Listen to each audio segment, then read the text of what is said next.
স্বাগত জানাচ্ছি আরটিভি সকালের সংবাদে। আপনাদের সঙ্গে আছি আমি নাবিলা হাসান।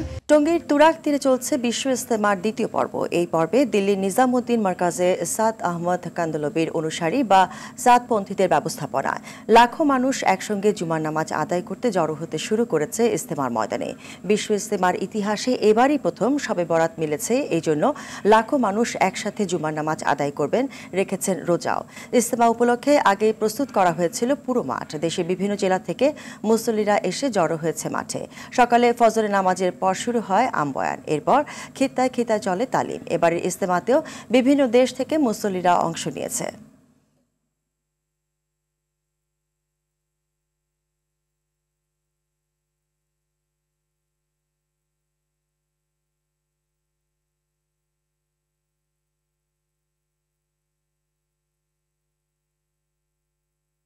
দর্শক, এই মুহূর্তে ইজতেমা ময়দান থেকে সরাসরি যোগ দিচ্ছেন সহকর্মী অর্ণ গফুর। অর্ণ, আজ তো ইজতেমার শেষ পর্ব, সাথে জুম্মা এবং শবে বরাত আজ। তো শেষ পর্বে ইজতেমায় অংশ নিতে আসা ধর্মপ্রাণ মুসল্লিরা কি বলছে?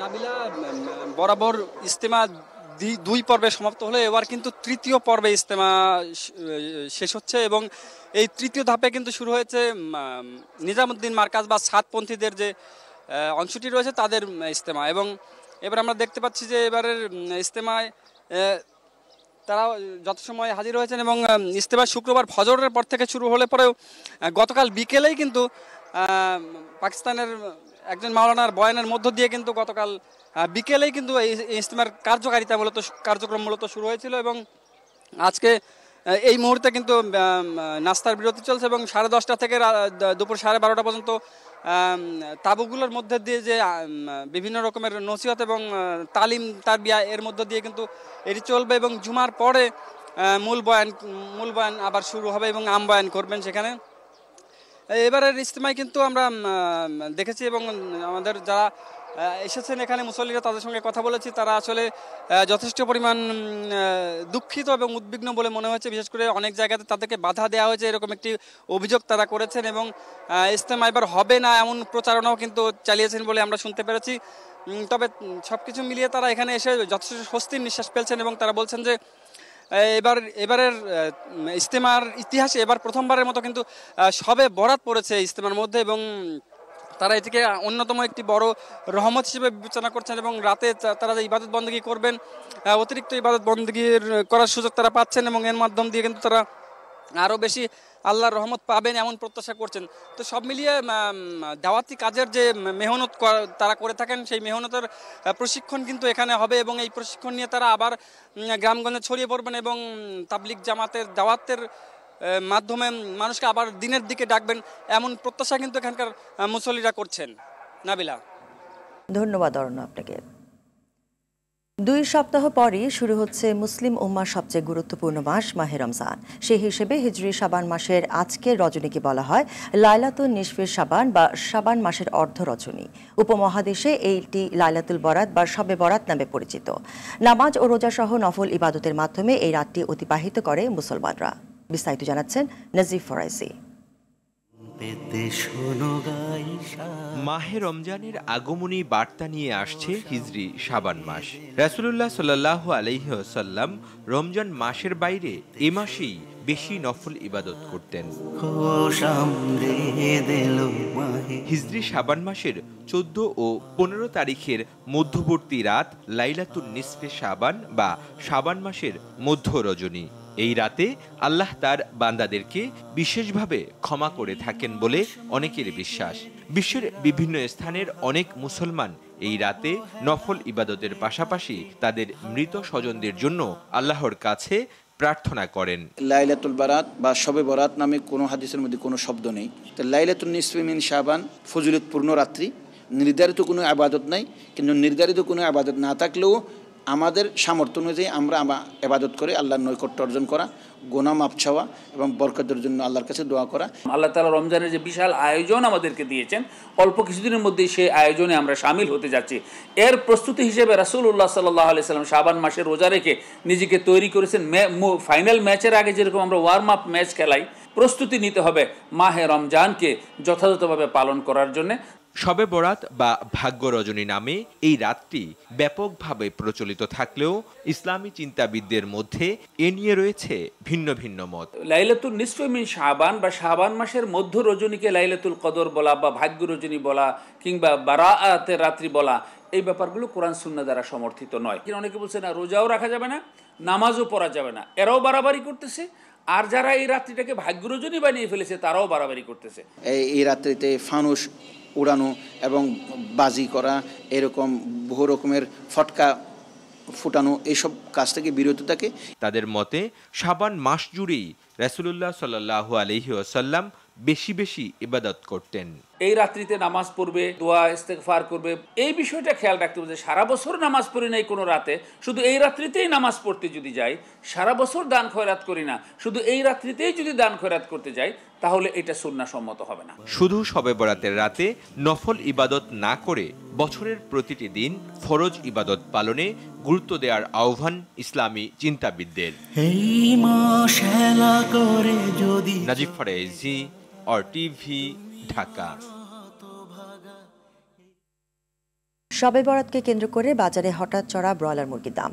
2 দিন আগেও কেজি প্রতি ব্রয়লার মুরগি বিক্রি হতো 190 টাকায়, আর এখন বিক্রি হচ্ছে 200 থেকে 210 টাকায়। তবে সোনালী মুরগি বিক্রি হচ্ছে 280 থেকে 310 টাকায়। বাজার ভেদে 750 থেকে 800 টাকায় বিক্রি হচ্ছে গরুর মাংস।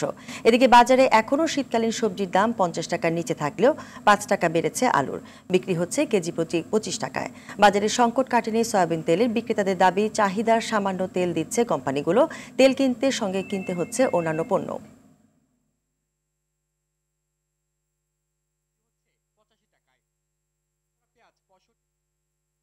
দর্শক, এই মুহূর্তে রাজধানী কারওয়ান বাজারে আছেন সহকর্মী সেলিম মালিক। সেলিম, আজকের বাজার দর নিয়ে ক্রেতা বিক্রেতারা কি বলছে?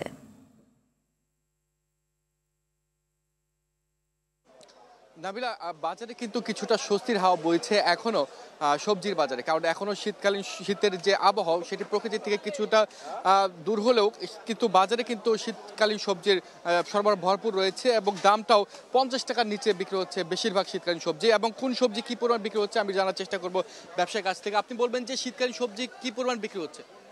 জি আলহামদুলিল্লাহ, শীতকালীন যে সবজিটা, এই সবজিটা কিন্তু এখনো পর্যাপ্ত পরিমাণ আমদানি থাকার কারণে এখনো মানে আপনার 50-এর নিচে অনেক সবজি, যেমন আমার কাছে 28-30টা আইটেম আছে, 28-30টার ভিতরে আপনার 26টি আছে আপনার 50-এর নিচে।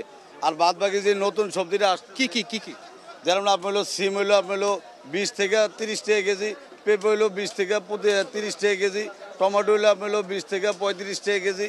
এ মিলে মানে আপনার শীতকালীন যে সবজিগুলো এগুলো মানে আপনার এখনো মোটামুটি মানে 50-এর নিচে বা 40-এর ভিতরে মানে প্রয়োগ করা সম্ভব। জি ধন্যবাদ।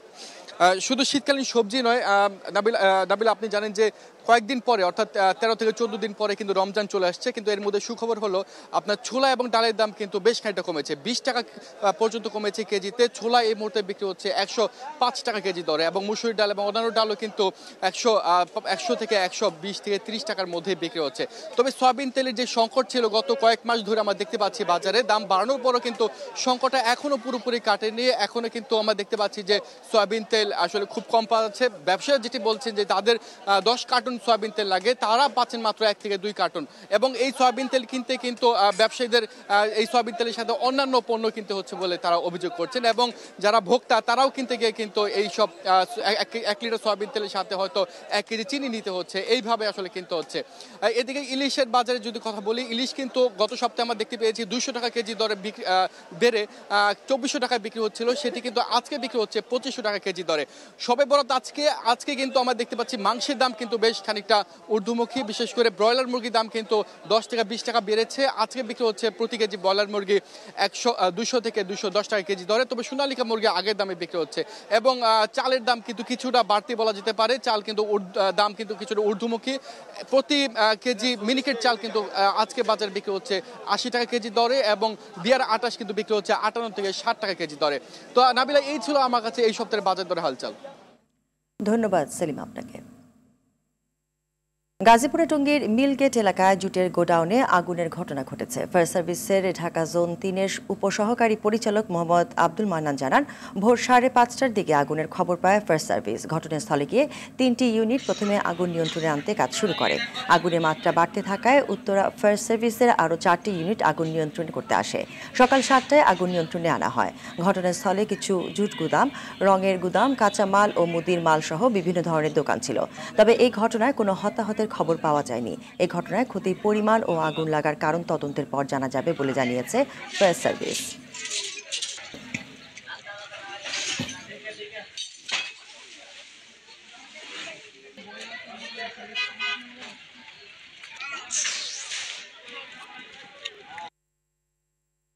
আহা আজি এই বসন্তে এত ফুল ফুটে, এত বাঁশি বাজে, এত পাখি গায়। আজ পহেলা ফাল্গুন, ঋতুরাজ বসন্তের প্রথম দিন। শীতের রুক্ষতা শেষে পত্রপল্লবে ফিরছে সজীবতা। তারুণের দীপ্তি ছড়িয়ে বসন্ত দোলা দিচ্ছে বাঙালির মননে। পঞ্জিকার পাতায় কোকিলের ডাকে এবার ভালোবাসাও এসেছে একসাথে। আজ বিশ্ব ভালোবাসা দিবসও। একটু ঘটা করে ভালোবাসা জানানোর দিন হলেও ভালোবাসা চিরন্তন। বন্ধুত্ব, আস্থা, ভালোবাসা, দূর হোক সব দুঃখ হানাহানি। ভালোবাসাময় পৃথিবী হোক শান্তির। আতিকা রহমানের রিপোর্টে বিস্তারিত।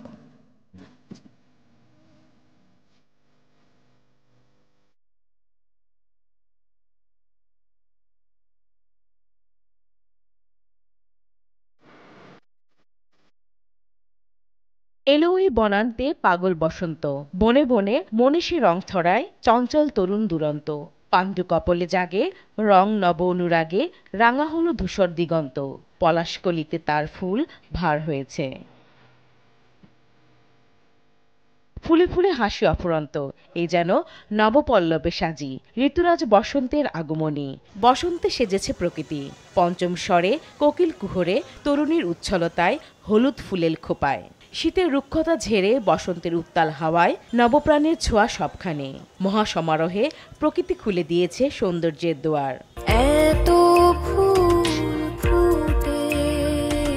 সব প্রকৃতি একদম নতুন রূপে আসে, সবকিছু উৎসব থাকে, সবাই সেলিব্রেট করে, সব দিকে ফেস্টিভ একটা ভাইব থাকে। প্রকৃতিতে নতুন নতুন ফুল আসে। ফাল্গুনটা আমাদের জন্য খুব উপভোগ্য আর কি। কেউ হলুদ, কেউ কমলা, লাল এরকম শাড়ি পরে বের হই। ছেলেরা পাঞ্জাবি পায়জামা পরে খুব সুন্দর গুছিয়ে সবাই একসাথে ফুল দিয়ে ঘুরতে বের হয়ে, এটা এক ধরনের প্রকৃতির ডাকে আমরাও সাড়া দিই। ফাগুনের উচাটন মনে সর্বোচ্চ রঙিন আবহ। মনের গহীন কোণে অতি সূক্ষ্ম যে পুলক, সে তো কেবল বসন্তই জাগাতে পারে। এই ইটকাঠের শহরেও বসন্তেই গেয়ে ওঠে তারুণ্যের জয়গান। ফাল্গুন আসলে অসম্ভব সুন্দর একটা মাস। এই মাসে হচ্ছে যখন বসন্ত আসে, ভালোবাসা নিয়ে আসে। আমার কাছে মনে হয় যে সব বয়সের মানুষই হচ্ছে এই ফাল্গুনটা সেলিব্রেট করে, কিন্তু বিশেষ করে তারুণ্যের জন্য এই মাসটা হচ্ছে ভালোবাসার মাস। সুন্দর করে বাঁচার জন্য ভালোবাসা অনেক ইম্পর্ট্যান্ট, অ্যান্ড মনের রং অনেক ইম্পর্ট্যান্ট। এই প্রকৃতি আমাদের মাঝে এই রংটা বিলিয়ে দেওয়ার জন্য এই মাসটা আসে এবং আমরা এটা সেলিব্রেট করি সবাই মিলে।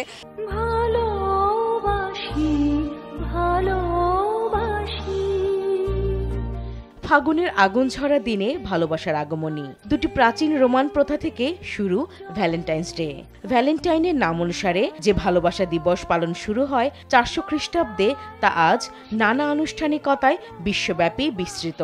ভালোবাসি ভালোবাসি এই সুরে কাছে দূরে, কিংবা ভালোবেসে সখী নিভৃত যতনে রেখেছ মনেরও মন্দিরে।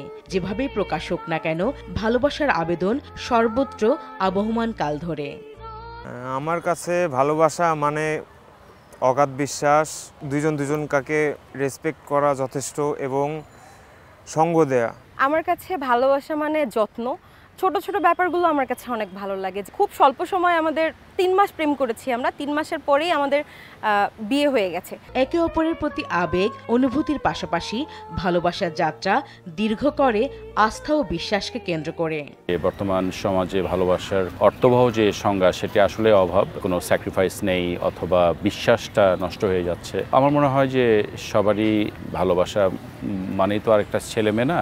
ভালোবাসা মানে বাবা মা, ভাই বোন, আত্মীয় স্বজন সবাইকে নিয়ে সবার সাথে একটা সম্পর্ক, ভালোবাসার সম্পর্ক, সবার সাথে সবার বিশ্বাস। দুইজন দুজনকে স্যাক্রিফাইস কনসিডার মেন্টালিটি যদি না থাকে, ভালোবাসাটা ধরে রাখা খুবই কঠিন হয়ে যায়। আন্ডারস্ট্যান্ডিং মাইন্ডটা যদি থাকে, ভালোবাসাটা ধরে রাখা যায় খুব ভালোভাবে। যেটা আমি ফিল করি, ভালোবাসার দিন আমরা একটি দিন বছরে উদযাপন করি, সবাই মিলে আনন্দ করি, ভালোবাসি, ভালোবাসা দেই, ফুল দেই, কিন্তু ভালোবাসাটা সারা বছরের জন্যই আমার প্রত্যেকটা দিন, প্রত্যেকটা মুহূর্তই আমাদের ভালোবাসাটা উদযাপন করা উচিত। ঘরে বসে হোক, যেখানেই থাকেন সেখানেই ভালোবাসা ছড়িয়ে দেওয়াটাই আমাদের উচিত সবার প্রতি। ভালোবাসা শুধু প্রেমিক প্রেমিকার নয়, ভালোবাসা বাবা মা ভাই বোন সন্তানদের মধ্যে বিরাজমান। মধুরে বসন্তে ফাগুনের পত্রপল্লবে হিংসা বিদ্বেষ দূর হয়ে সুরভি ছড়াক বসুন্ধরায়। ভালোবাসা বোধ জাগ্রত হোক সবার মাঝে। আতিকা রহমান, RTV, ঢাকা। বসন্তের প্রথম দিনটি বরণ করে নিতে নগরের সবচেয়ে বড় আয়োজন হচ্ছে ঢাকা বিশ্ববিদ্যালয়ের চারুকলা অনুষদের বকুলতলায়। সকালে সারেঙ্গি বাদন ও শাস্ত্রীয় সঙ্গীতে শুরু হয় এর আনুষ্ঠানিকতা। রাগ, সুর, গান আর নৃত্যের তালে তালে বসন্তকে অভিবাদন জানায় বিভিন্ন সাংস্কৃতিক সংগঠন। হলুদ শাড়ি, রঙিন পাঞ্জাবি আর ফুলের মালা পরে ফাগুনের প্রথম দিনকে স্বাগত জানান তরুণ তরুণী সহ নানা বয়সের মানুষ। বড়দের সঙ্গে শিশুরাও এসেছে উৎসবের রং মাখতে। প্রকৃতির পাশাপাশি ফাগুনের রং লেগেছে সবার মনে। একই দিনে ফাগুনের হাত ধরে এবছরও পালিত হচ্ছে বিশ্ব ভালোবাসা দিবস। দুই উপলক্ষ মিলে উৎসবপ্রিয় বাঙালির কাছে যেন রঙিন আজকের দিনটি।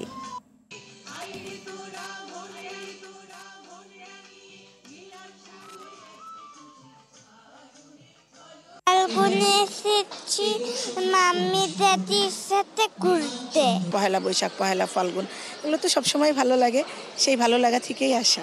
আজকে পহেলা বসন্ত, একই সাথে ভালোবাসা দিবস, ভ্যালেন্টাইন্স ডে, এই জন্য ভালোবাসা মানুষের সাথে আসছি একসাথে দুইটা প্রোগ্রাম, মানে দুইটা উৎসব একসাথে পালন করার জন্য।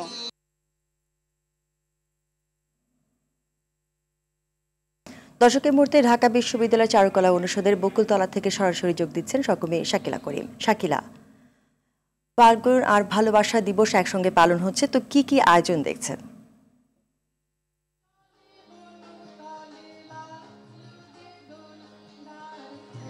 নাবিলা, শুভ সকাল। আপনাকে দেখতে খুব সুন্দর লাগছে এবং আমি যেখানে এই মুহূর্তে আছি চারুকলায়, সেখানেও কিন্তু খুব সুন্দর আয়োজন চলছে পহেলা ফাল্গুন উপলক্ষে এবং চারিদিকে আসলে হলুদ লালের যে সমারোহ আপনাকে একটু দেখানোর চেষ্টা করব। এবং আমার ঠিক পেছনেই দারুণ সঙ্গীত আয়োজন চলছে এবং এই আয়োজন কিন্তু ঠিক সকালবেলা 8টার পরপরই শুরু হয়েছে এবং এরপর নাচ, কবিতা আবৃত্তি, গান, এই সব আয়োজনেই কিন্তু আসলে মুখর রয়েছে এখন চারুকলা চত্বর এবং নানা বয়সী মানুষের সমারোহে কিন্তু আসলে রঙিন হয়ে উঠেছে আজকের দিনটা।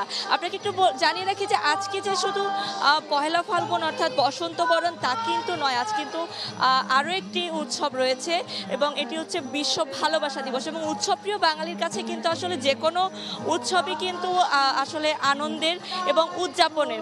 বাঙালি কিন্তু আসলে উদযাপনে কখনো কার্পণ্য করে না এবং সেই অকার্পণ্য থেকেই কিন্তু এই আয়োজনটা আরও বেশি রঙিন হয়েছে, আরও বেশি সুন্দর হয়েছে এবং সবাই এত সুন্দর, এত চমৎকারভাবে এই আয়োজনটা করেছে চারুকলা থেকে। তো এই আয়োজনটা বাংলা একাডেমি এবং চারুকলা থেকে যে করা হয়েছে আয়োজনটা শুধুমাত্র দেশের মানুষ না, বিদেশি পর্যটকরাও কিন্তু বেশ কয়েকজনকে দেখেছি তারা এই আয়োজনে এসেছেন এবং উপভোগ করছেন। তো এখন এখানে দেখছেন যে সঙ্গীত আয়োজন চলছে। কিছুক্ষণ আগে এখানে ছোট ছোট শিশুরা এখানে নাচ পরিবেশন করেছে এবং এখানে যারা দর্শকরা রয়েছেন তারা কিন্তু দারুণ উপভোগ করছেন এবং আজকে দিনব্যাপী কিন্তু শুধুমাত্র চারুকলার এখানেই নয়, রমনা বটমূলের ওখানেও কিন্তু সারাদিন নানা ধরনের আয়োজন রয়েছে। নানা বয়সী মানুষ আসলে রঙিন হয়ে, লাল হলুদ যে শুধু তাই নয়, নানা রঙে রঙিন হয়েই কিন্তু এই দিনটি উদযাপন করছে। অর্থাৎ ভালোবাসার রং লাল এবং বাসন্তী অর্থাৎ পহেলা ফাল্গুনের কিন্তু বসন্ত, তো সব মিলে কিন্তু আজকের দিনটা, এই রঙিন দিনটা, এই সুন্দর দিনটি কিন্তু উৎসবপ্রিয় বাঙালি দারুণভাবে উদযাপন করছে। নাবিলা, ধন্যবাদ শাকিলা আপনাকে। স্টারলিংকে বাংলাদেশে আনতে স্পেসএক্স টেসলা প্রতিষ্ঠাতা ওয়েক্সের মালিক এলন মাস্কের সঙ্গে ভার্চুয়াল আলোচনা করেছেন প্রধান উপদেষ্টা অধ্যাপক মোহাম্মদ ইউনূস। বৃহস্পতিবার প্রধান উপদেষ্টার প্রেস উইংয়ের পাঠানো এক বার্তায় বিষয়টি জানানো হয়। কম খরচের উচ্চ গতির ইন্টারনেট সংযোগ বাংলাদেশের ডিজিটাল বৈষম্য দূর করতে পারে, শিক্ষা, স্বাস্থ্যসেবা এবং সুবিধাবঞ্চিত অঞ্চলে অর্থনৈতিক উন্নয়নকে শক্তিশালী করার বিষয়ে আলোচনা হয়। এদিকে বাংলাদেশে ইপিজেড করতে চায় সংযুক্ত আরব আমিরাত। প্রধান উপদেষ্টার সঙ্গে বৈঠকে এই প্রতিশ্রুতি দিয়েছেন দেশটির বাণিজ্যমন্ত্রী।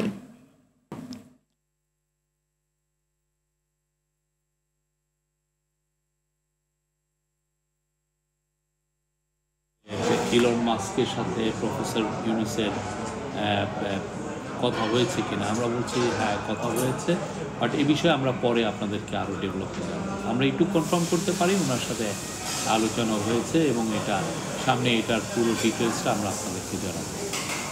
প্রফেসর ইউনূস ইউএইর কোম্পানিগুলোকে বলছিলেন যে তারা যাতে বাংলাদেশে তাদের ফ্যাক্টরিগুলোকে রিলোকেট করে। সেই আলোকে আজকে ইউএইর ট্রেড মিনিস্টার প্রফেসর ইউনূসকে প্রপোজাল দিয়েছেন যে তারা বাংলাদেশের সাথে ইপিজেড করতে চায়, এক্সপোর্ট প্রসেসিং জোন। আজ 14 ফেব্রুয়ারি সুন্দরবন দিবস। প্রাণীর প্রতি ভালোবাসা ও পরিবেশ রক্ষায় 2 দশক ধরে দিবসটি পালন করে আসছে দেশের দক্ষিণ পশ্চিমাঞ্চলের উপকূলীয় মানুষ। সংশ্লিষ্টরা বলছেন পৃথিবীর সবচেয়ে বড় এই ম্যানগ্রোভ বন দেশের উপকূলের প্রাকৃতিক ভারসাম্য রক্ষা করলেও নানা কারণে তা আজ হুমকির মুখে। বাগেরহাট থেকে এসএম শামসুর রহমানের তথ্যছবিতে বিস্তারিত জানাচ্ছেন সৈয়দ মাহমুদ। বঙ্গোপসাগরের জলভেজা নোনা বাতাস, সবুজের সমারোহ, জীবজন্তু, পাখপাখালি, কীটপতঙ্গ, অ্যাডভেঞ্চার সব মিলেই সুন্দরবন। প্রাকৃতিক দুর্যোগে উপকূলবাসীর পাশে বুক চিতিয়ে দাঁড়ায় এ বন। আবার পর্যটকদেরও কাছে টানে 6117 বর্গ কিলোমিটারের এ জায়গা। তবে জলবায়ু পরিবর্তন ও মনুষ্য সৃষ্ট কারণে খুব ভালো নেই ম্যানগ্রোভ ফরেস্ট। জলবায়ু পরিবর্তনের ফলে যে পানির উচ্চতা বাড়তেছে, এটা যেখানে আগে দেখছি বন্যায় পানি উঠতো না, এখন সাধারণ জোয়ারে সেসব জায়গায় পানি উঠে যায়, তার মানে পানির উচ্চতা বেড়ে গেছে। এখানে রয়েছে প্রায় 450 নদী আর খাল, সুন্দরী, গেওয়া, গরান সহ 334 রকমের গাছ, বাঘ, হরিণ সহ 375 প্রজাতির বন্যপ্রাণী। তবে কাঠ পাচারকারী ও শিকারীদের আধিপত্যে হুমকিতে এখানকার জীববৈচিত্র্য। কিছু অসাধু চক্র এই সুন্দরবনে মৎস্য সম্পদ আহরণ করতে গিয়ে বিষ প্রয়োগ করছে এবং বনে আগুন লাগাচ্ছে, বাঘ, হরিণ সহ নানা ধরনের অপকর্ম তারা এখানে চালিয়ে যাচ্ছে। এগুলো বন্ধ করতে হবে এবং এগুলো বন্ধ করার জন্য আমাদের বন বিভাগকে আরো গুরুত্বপূর্ণ ভূমিকা পালন করতে হবে। পরিবেশের ভারসাম্য ঠিক রাখতে সুন্দরবন সুরক্ষা প্রকল্প সহ সরকারি নানা উদ্যোগের কথা জানান এই কর্মকর্তা। এই সুন্দরবন সুরক্ষা প্রকল্পের মাধ্যমে যেসব নদী সিল্টেড আপ হয়ে গিয়েছিল, ভরাট হয়ে গিয়েছিল, সেগুলো খনন করা হবে। বাঘ সংরক্ষণ প্রকল্পের মাধ্যমে আপনার অনেকগুলো কিল্লা করা হয়েছে, যেখানে যখন জলোচ্ছ্বাস, ঝড় জলোচ্ছ্বাস হয় তখন বন্যপ্রাণীরা আশ্রয় নিতে পারে। তাছাড়া সুন্দরবন সুরক্ষার মাধ্যমে আপনার অনেকগুলো টাওয়ার করা হয়েছে, পর্যটকগণ সেই সুন্দরবনের সৌন্দর্য উপভোগ করতে পারে। উপকূলের 2 কোটি মানুষের অর্থনৈতিক ও সামাজিক অবস্থা কম বেশি সুন্দরবনের উপর নির্ভরশীল। বন সংরক্ষণে সবাইকে এগিয়ে আসার আহ্বান এই কর্মকর্তার। সৈয়দ মাহমুদ, RTV। দেশব্যাপী আইনশৃঙ্খলা পরিস্থিতি স্বাভাবিক রাখতে যৌথ বাহিনীর বিশেষ অভিযান অপারেশন ডেভিল হান্ট চলমান রয়েছে। ঢাকার ধামরায় এই অভিযানে নিষিদ্ধ ঘোষিত ছাত্রলীগ সংগঠনের কুশিরা নবযুগ কলেজ কমিটির সভাপতি মোহাম্মদ আমিনুর রহমানকে গ্রেফতার করা হয়েছে। গেল রাতে অভিযান চালিয়ে তাকে গ্রেফতার করে ঢাকা জেলা উত্তর গোয়েন্দা পুলিশ। ধামরাই থানার ওসি মনিরুল ইসলাম জানান, গ্রেফতার আমিনুরকে আদালতে প্রেরণ করা হবে। এদিকে বিশেষ এই অভিযানে বুধবার থেকে বৃহস্পতিবার বিকেল পর্যন্ত আরও 566 জনকে গ্রেফতার করা হয়েছে। এছাড়া পুলিশ সদর দফতরের তথ্য অনুযায়ী এখন পর্যন্ত এই অভিযানে 3415 জনকে গ্রেফতার করা হয়েছে।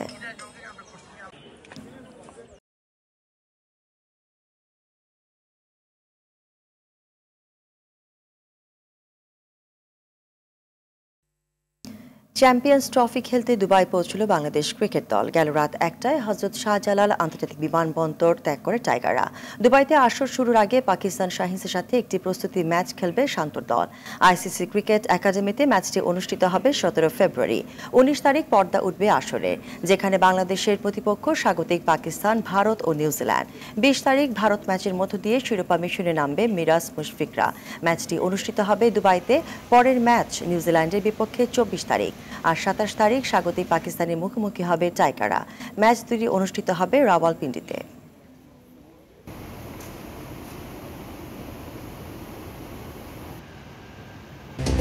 সকালের সংবাদ এই পর্যন্তই। মধ্যাহ্নের সংবাদ দুপুর 12টায় দেখার আমন্ত্রণ রইল। ধন্যবাদ সবাইকে।